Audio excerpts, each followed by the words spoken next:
दोस्तों नमस्कार। आपने एक कहावत सुनी होगी कि जिसकी लाठी उसकी भैंस। दुनिया झुकती है, झुकाने वाला चाहिए। ये दो बातें आज की दुनिया में बहुत क्लियर हो गई। अगर आप मेरे पुराने वीडियोस देख रहे हैं तो जब से प्रेसिडेंट ट्रंप ने टैरिफ वॉर शुरू किया है और खासकर चाइना को टारगेट करके उन्होंने ये कैंपेन शुरू किया था, तब भी मैंने कहा था कि ये खेल चाइना नहीं हारेगा। शायद अमेरिका ओवर कॉन्फिडेंस में है। अगर अमेरिका ने अपनी स्थिति को ढंग से असेस किया होता तो आज ह्यूमिलिएटिंग सिचुएशन में अमेरिका नहीं होता।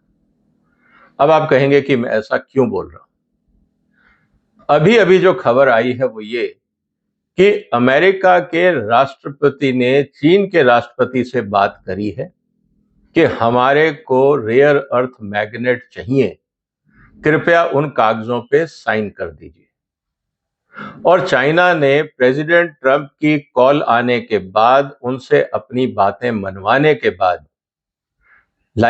एक्सपोर्ट लाइसेंस पे साइन किए हैं, ताकि अमेरिका में जो ऑटोमोबाइल उद्योग बंद हो रहा था, यूरोप में जो ऑटोमोबाइल उद्योग बंद हो रहा था, हिंदुस्तान में जो ऑटोमोबाइल उद्योग बंद हो रहा था, जापान में तो मारुति सुजुकी की जो प्रिंसिपल कंपनी है सुजुकी, उन्होंने स्विफ्ट का प्रोडक्शन ही बंद कर दिया था।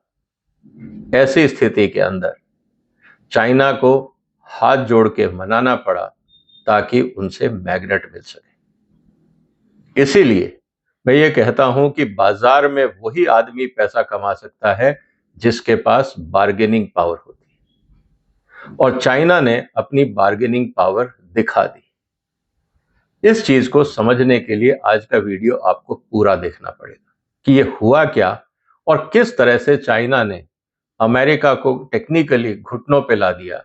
प्रेसिडेंट ट्रंप को फोन करना पड़ा और तब जाके लाइसेंस इशू हुए। इसलिए इस वीडियो को सब्सक्राइब करिए, इस चैनल को सपोर्ट करिए और इस वीडियो को शेयर भी करिए। दोस्तों, जब से प्रेसिडेंट ट्रंप अमेरिका की राजनीति में एक्टिव हुए तब से अभी तक टैरिफ वॉर को लेकर चर्चाएं गर्म है। जब वो फर्स्ट टर्नर में थे तब भी उन्होंने चाइना के ऊपर टैरिफ लगाया था, ये कह के कि साहब वो हमारी इकोनॉमी को डिस्टर्ब कर रहे हैं। और उस समय भी चाइना ने कहा था कि ठीक है, आप टैरिफ लगाते हैं लगाइए, और उन्होंने कुछ क्रिटिकल सप्लाई चेन को रिस्ट्रिक्ट किया था। उस स्थिति के अंदर भी वो ज्यादा इसलिए नहीं हुआ क्योंकि फिर मुद्दा आ गया था कोविड का, और सारा फोकस कोविड को लेके चला गया था। सप्लाई चेन के ज्यादा इशू कोविड से रिलेटेड थे, ना कि अमेरिका चाइना की ट्रेड वॉर से रिलेटेड। लेकिन कोविड के बाद जिस तरह से परिस्थितियां बदली, उसको समझना बहुत जरूरी है। 2022-23 में कोविड के बाद जब स्थितियां नॉर्मल हुई तो चाइना ने अपनी तरफ से फिर रिस्ट्रिक्शन लगाने शुरू किए। और सबसे पहला रिस्ट्रिक्शन उन्होंने ये लगाया कि चाइना को ये पता था कि जितनी भी नई टेक्नोलॉजीज हैं वो बगैर रेयर अर्थ के नहीं हो सकती। मेरे अपने वीडियोस में मैंने आपको पहले भी एक्सप्लेन किया है कि रेयर अर्थ क्यों जरूरी है। आज की दुनिया में जब आप हाई टेक वर्ल्ड की बात कर रहे हैं तो हाई टेक वर्ल्ड में आपको स्पेशलिटी मटेरियल चाहिए जो अच्छी तरह से परफॉर्म करे, जो हाई टेम्परेचर पे परफॉर्म करे, वो मटेरियल जो मैग्नेटिकली, जिसकी डीमैग्नेटाइजेशन की प्रॉब्लम ना हो, कम वेट में ज्यादा मैग्नेटिक फोर्स जनरेट कर सके। इस तरह की स्पेशल प्रॉपर्टीज दुनिया में जितने मिनरल्स पाए जाते हैं उसमें मात्र 17 मिनरल्स में है, और उनकी मात्रा बहुत कम है, वो बहुतायत में नहीं है, इसलिए उनको रेयर अर्थ मिनरल कहा जाता है। और जब वो रेयर अर्थ मिनरल है तो उनका प्रोसेसिंग, हैंडलिंग, उससे प्रोडक्ट डेवलपमेंट करना, ये बहुत ही कॉम्प्लेक्स टेक्नोलॉजी है।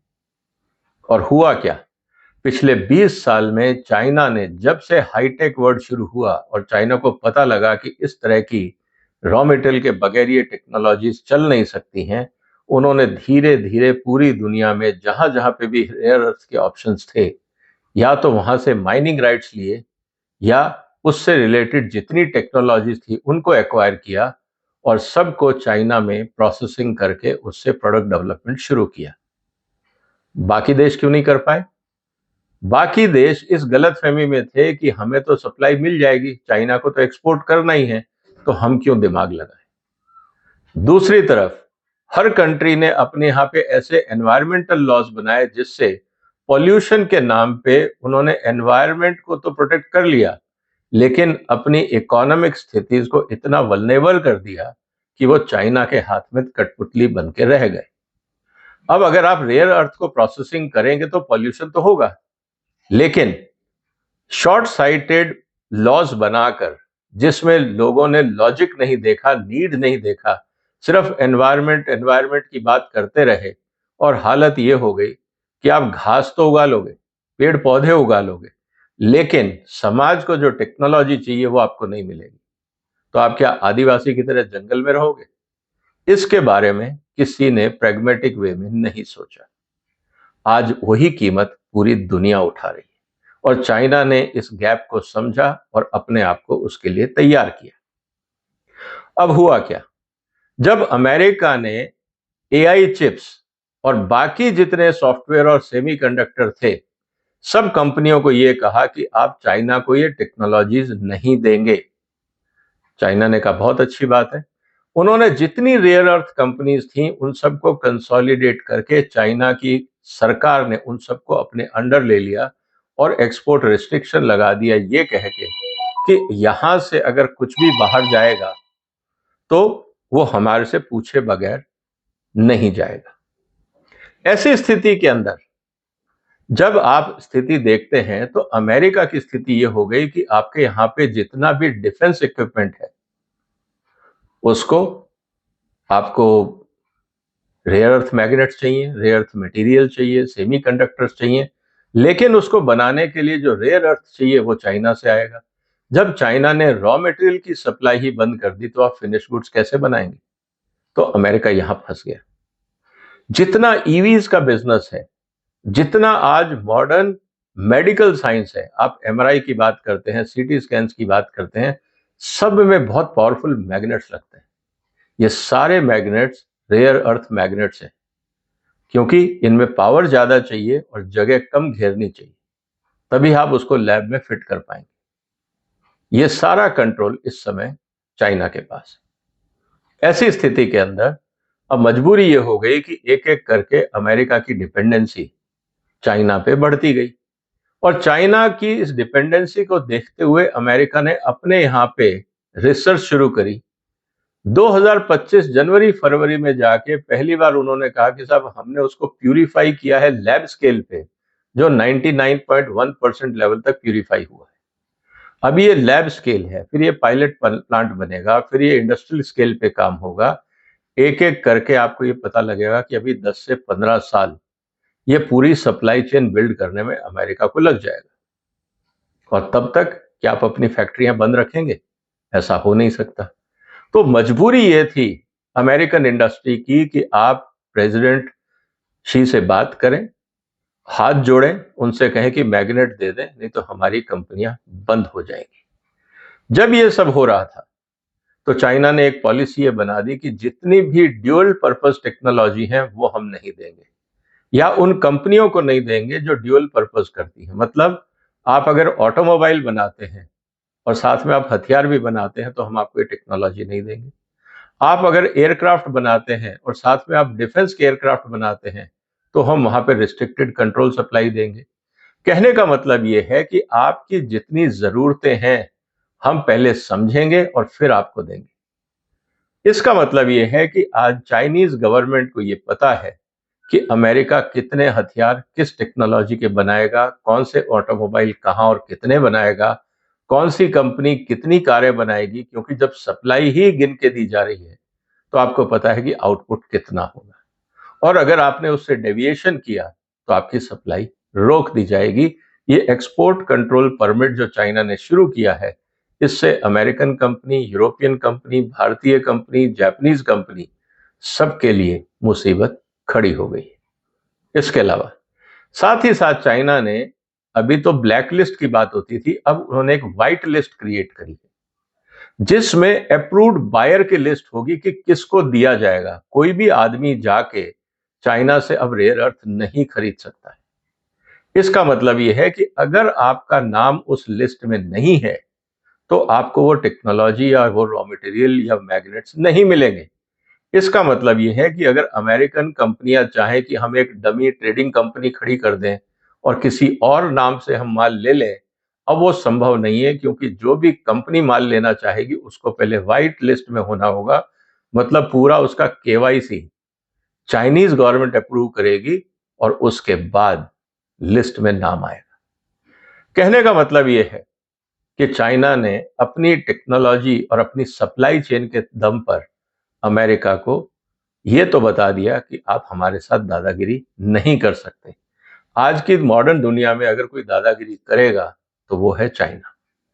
साथ ही साथ टैरिफ नेगोशिएशन में चाइना ने अमेरिका से कुछ जो बातें मनवाई वो ये है कि आप जो हमारे सिविलियन सेक्टर में जो टेक्नोलॉजी आ रही है, चाहे वो चिप्स हैं, एआई चिप्स हैं, सॉफ्टवेयर्स हैं, आप उनको नहीं रोकेंगे। अगर आप रोकेंगे तो फिर हम भी रोक देंगे, पहला कंडीशन। दूसरा, बहुत सारे चाइनीज प्रोडक्ट पे जो अमेरिका ने टैरिफ लगाया था उनको कहा कि आप इनको रिलैक्स करिए। इसीलिए आपने देखा होगा ट्रंप साहब ने जो इतने बड़ा बड़ा के लंबे चौड़े टैरिफ लगाए थे चाइना के ऊपर, आजकल वो उसकी बात नहीं कर रहे हैं। आजकल वो चाइना को धमका नहीं रहे हैं जो पिछले महीने भर पहले वो शुरू हुए थे। आजकल ट्रंप साहब खामोश हैं चाइना को लेकर। इस बात को भी समझना होगा। और साथ ही साथ उन्होंने ये भी कहा कि अगर आप चाहते हैं तो हम जॉइंट वेंचर कर सकते हैं दूसरे कंट्रीज में, ताकि हम सप्लाई चेन को स्ट्रेंथन कर सकें। उसमें चाइना अमेरिका का अगर जॉइंट कोलैबोरेशन होगा तो कंट्रोल भी रहेगा, टेक्नोलॉजी हम देंगे, इन्वेस्टमेंट्स आप करिए, मिलजुल के काम करते हैं। कभी ऐसा पहले नहीं हुआ था। इसका मतलब क्या है दोस्तों? आज जो व्यापार है, दुनिया का व्यापार, उसमें चाइना पूरी तरह से दादागिरी कर रहा है। क्या भारत इससे कुछ सीख सकता है? ये हमें सोचना होगा। सबसे पहले चाइना ने जो यूनिक टेक्नोलॉजीज थी उसको वेपनाइज किया, जिसको हम रेयर अर्थ सप्लाई चेन बोल सकते हैं। क्या भारत के पास कोई ऐसी टेक्नोलॉजी या रॉ मटेरियल है जिस पे हम दुनिया में मोनोपोली क्रिएट कर सकें? ये भारत की सरकार को सोचना होगा, हमारे थिंक टैंक्स को सोचना होगा। क्योंकि बार बार हम ये बोल रहे हैं कि चाइना प्लस वन, तो चाइना अगर आज मोनोपोली है तो प्लस वन कौन है? जब हमने रेयर अर्थ की सप्लाई कर ही नहीं सकते तो हम तो प्लस वन हो नहीं सकते। अगर भारत रेयर अर्थ के अंदर एडवांसमेंट करे तो चाइना प्लस वन में भारत की वो जगह बन सकती है। दूसरा है लाइसेंसिंग। उन्होंने, चाइना ने क्या किया, एक्सपोर्ट के लिए लाइसेंसिंग सिस्टम किया। हम तो फ्री ट्रेड की बात कर रहे थे, उन्होंने करना ही क्रिटिकल टेक्नोलॉजी की लाइसेंसिंग होगी। जिस तरह से भारत ने गेहूं को लेकर कोविड के समय लाइसेंसिंग किया कि G2G को हम देंगे, ओपन मार्केट एक्सपोर्ट्स बंद कर दिए। लेकिन कमोडिटी से आपको कुछ मिलता नहीं, थोड़े समय के लिए सेटबैक होता है। बाकी जब इंटरनेशनल मार्केट के प्राइस बढ़ते हैं तो लोग वो फसलें उगाना शुरू करते हैं। साल 2 साल में आपका जो सो कॉल्ड कॉम्पिटिटिव एडवांटेज है वो शॉर्ट साइटेड पॉलिटिकल रह जाता है, स्ट्रैटेजिक नहीं रहता है। भारत ने जितने निर्णय लिए इंटरनेशनल ट्रेड में अपनी धाक जमाने के लिए, वो सब शॉर्ट टर्म पॉलिटिकल एजेंडा थे, उसमें स्ट्रैटेजिक डिसीजन नहीं थे। खासकर एग्रीकल्चर में आप स्ट्रैटेजिक नहीं कर सकते, क्योंकि एग्रीकल्चर प्रोडक्शन तो दुनिया में और कहीं पे भी हो सकता है। आपको सिर्फ साल 2 साल 3 साल का इंतजार करना है। आप बीज दे सकते हैं, फर्टिलाइजर दे सकते हैं, मशीनें दे सकते हैं, 2-3 साल के अंदर वो सप्लाई चेन स्ट्रेंथन हो जाएगी। तो भारत के जो डिसीजन रहे हैं अभी तक, वो शॉर्ट टर्म पॉलिटिकल कंसिडरेशन पे रहे हैं। लॉन्ग टर्म स्ट्रेटेजिक कंसिडरेशन आज भी मिसिंग है, क्योंकि उसके लिए आपको लॉन्ग टर्म प्लानिंग चाहिए, पॉलिटिकल कंसेंसस चाहिए, उसके लिए आपको रिसर्च एंड इनोवेशन चाहिए, जो फिलहाल देखने में नहीं आ रहा है। तीसरी सबसे बड़ी बात, कंसोलिडेशन अंडर स्टेट कंट्रोल। जो क्रिटिकल टेक्नोलॉजीज है, जैसे ब्रह्मोस को भारत ने अपने अंदर क्रिटिकल टेक्नोलॉजी को कंट्रोल किया हुआ है। ऐसी और कई टेक्नोलॉजीज, डिफेंस में हम थोड़ा बहुत शुरू हुए हैं, लेकिन बाकी जो साइंस एंड टेक्नोलॉजीज हैं, बाकी जो पब्लिक यूज की चीजें हैं, हम उस पर आगे क्यों नहीं बढ़ रहे? क्या आज हम वियतनाम से भी पिछड़ गए हैं? क्योंकि वियतनाम का जो टेक्नोलॉजिकल एक्सपोर्ट है वो भारत से ज्यादा है, चाहे वो मशीन्स हो, इलेक्ट्रिकल गुड्स हो, बाकी वाइट गुड्स हो। अगर आप देखें तो वियतनाम का एक्सपोर्ट जो हमसे बहुत छोटा और बैकवर्ड रहा है, 1975 में तो उनको आजादी मिली टेक्निकली, अमेरिकन युद्ध के बाद, वियतनाम वॉर के बाद। उसके बाद उन्होंने 10 साल लगाए अपने आप को संभालने में, और पिछले 10 साल में इतनी तरक्की कर ली कि टेक्नोलॉजिकल प्रोडक्ट्स के मामले में वियतनाम हमसे आगे निकल गया। तो हम 75 साल से कर क्या रहे थे? सरकार को यह भी सोचना होगा कि हमारे यहाँ आईआईटीज हैं, इतने सारे इंजीनियरिंग कॉलेजेस हैं, इतनी सारी सॉफ्टवेयर कंपनीज हैं, इतने इंटेलेक्चुअल हम हैं, लेकिन जब मार्केट में परफॉर्मेंस की बात आती है तब हम पीछे क्यों रह जाते हैं? क्या चीज मिसिंग है? इसको सोचना होगा। नहीं तो चाइना प्लस वन की स्ट्रेटेजी में भारत कभी नहीं आएगा। कहीं पे वियतनाम वो जगह घेर लेगा, कहीं पे थाईलैंड, कहीं पे मलेशिया, कहीं पे कोई और देश। हम सिर्फ इंतजार करते रह जाएंगे। और चौथी बात, जो रेयर अर्थ जैसी क्रिटिकल टेक्नोलॉजीज हैं, हमें इस बात की फोरकास्टिंग करनी होगी कि आने वाले समय में टेक्नोलॉजी ओरिएंटेड वर्ल्ड में, चाहे वो डिफेंस हो, चाहे इंडस्ट्रियलाइजेशन हो, चाहे ऑफिस वर्क हो, चाहे कमर्शियल वर्क हो, चाहे हाउस होल्ड एक्टिविटीज हो, कौन कौन सी ऐसी क्रिटिकल टेक्नोलॉजीज होंगी जिसकी जरूरत भारत को होगी, और भारत उसमें क्या वर्ल्ड क्लास सप्लाई चेन बना सकता है? क्योंकि अगर दुनिया को चाइना के बाद प्लस वन में कहीं देखना हो तो इस टैरिफ वॉर में क्या किसी ने भारत की तरफ देखा? चाइना के ऊपर मान लीजिए रिस्ट्रिक्शन लगा देता है अमेरिका, तो दुनिया क्या भारत की तरफ आएगी, या वियतनाम जाएगी, थाईलैंड जाएगी, मलेशिया जाएगी, कहीं और जाएगी? भारत का नाम तो कहीं नहीं आ रहा। इसका मतलब यह है कि अभी हमारा जो एक्शन प्लान है, खासकर इकोनॉमिक एजेंडा पे, भारत को एक कैसे इंपॉर्टेंट बार्गेनिंग पावर बनाया जाए वर्ल्ड इकोनॉमिक्स में, मुझे लगता है चाइना से सीखना होगा। हम बहुत कुछ बोलते हैं कि हमारे यहाँ सब कुछ ठीक चल रहा है, लेकिन जब हकीकत आती है, जब बाजार देखते हैं, तो कुछ और देखने को मिलता है। आपका क्या कहना है दोस्तों इस मुद्दे पर? क्या हमें चाइना से सीखना चाहिए? क्या आज जिस तरह से चाइना वर्ल्ड में दादागिरी कर रहा है, अगर भारत को इतना स्ट्रांग बनना है तो क्या करना होगा? और इसमें सरकार और ऑपोजिशन को दोनों को बैठ के करना होगा, क्योंकि जब तक कंसेंसस नहीं होगा, हर पॉलिटिकल पार्टी और लीडर अपने हिसाब से देश को चलाने की कोशिश करेगा, तब तक इस देश में लॉन्ग टर्म इन्वेस्टमेंट नहीं आएगा, लॉन्ग टर्म रिसर्च नहीं होगी, लॉन्ग टर्म प्लानिंग नहीं होगी। ये डेमोक्रेसी का आप एक साइड इफेक्ट बोल सकते हैं, लेकिन इस शॉर्ट टर्म पॉलिटिकल पार्टीज के एजेंडा के लिए क्या देश को कीमत चुकानी पड़ेगी? क्या हमारी पॉलिटिकल पार्टीज में पॉलिटिकल मैच्योरिटी नहीं आ सकती कि नेशनल इंटरेस्ट में जब लॉन्ग टर्म इंटरेस्ट होता है तो वहां पे तुच्छी राजनीति नहीं करनी चाहिए? आपको क्या लगता है दोस्तों, क्या ऐसा हो पाएगा? जो भी आपके विचार हो कमेंट बॉक्स में लिखिए। इस वीडियो को शेयर करिए, इस चैनल को सब्सक्राइब करिए, सपोर्ट करिए। फिर मुलाकात होगी एक और महत्वपूर्ण मुद्दे के साथ। तब तक अपना ध्यान रखिएगा। फिलहाल वंदे मातरम।